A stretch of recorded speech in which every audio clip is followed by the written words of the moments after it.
Hey guys, thank you for joining me today on Godspot. I want to talk to you about becoming an effective problem solver. If you're a leader in business or you're a leader in ministry or even in a team, you've got to learn how to solve problems. In Matthew 19, the story is told of a rich young ruler. We don't have a name. But this man comes to Jesus and says, "What do I have to do to inherit the kingdom of God?" And Jesus says, "Well, obey the Ten Commandments." The rich young ruler then responds, "I've done all of them, all the Ten Commandments. I'll see you in heaven." But Jesus stops him because he sees deeper. There's a deeper problem. And he says, "Why don't you sell all you have?"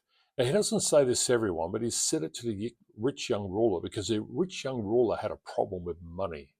And although he had obeyed all the Ten Commandments, he really idolized money, wealth, and luxury.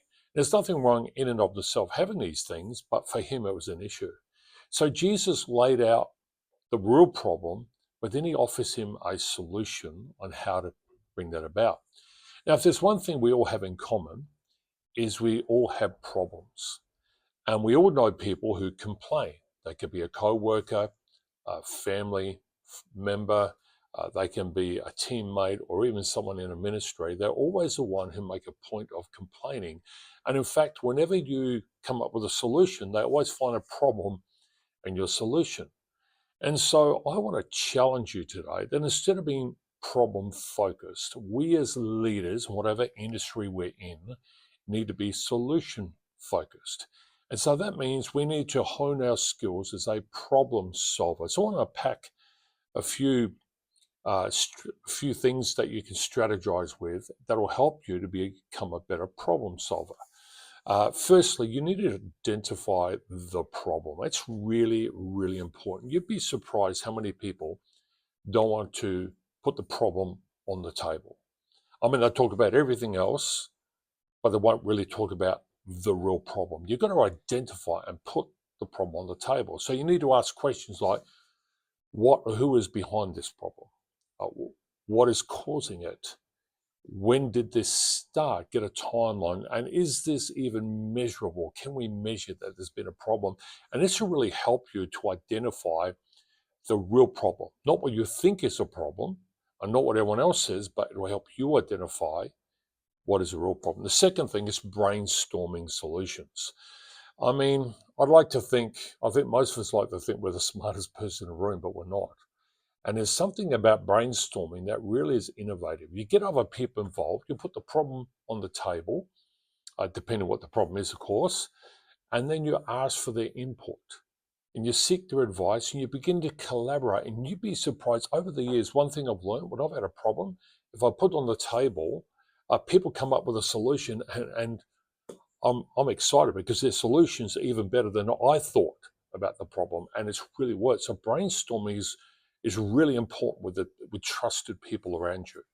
Thirdly, you need to narrow it down. Once you've had a list of potential solutions, you need to analyze them, narrow them down, and identify which one you can start. There are solutions, many solutions to a problem, but you can be overwhelmed still. So the best thing to do is instead of doing nothing, you've got to do something.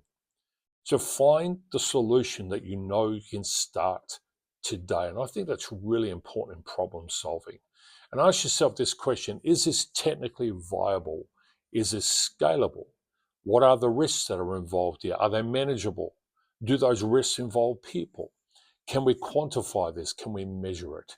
What are the benefits of this solution? And these questions will really help you narrow down the solution to the problem. And so another thing you should put on the table that will help you be a problem solver is implement the plan. Once you've got the plan, you know the solution, what to do, implement it. Don't wait for the perfect timing. Like I said, don't do nothing. You've got to do something and do it now. And then finally, you need to evaluate. Once you've implemented the plan, you've implemented the solution, you need to evaluate. Did it work? Did it solve the problem? Because you can't put a Band-Aid on a broken light bulb and consider that fixed. It doesn't work that way. So be a problem solver. Remember, the world is filled with complainers, and it's filled with those who point out the problem. You don't have to be a rocket scientist to point out a problem.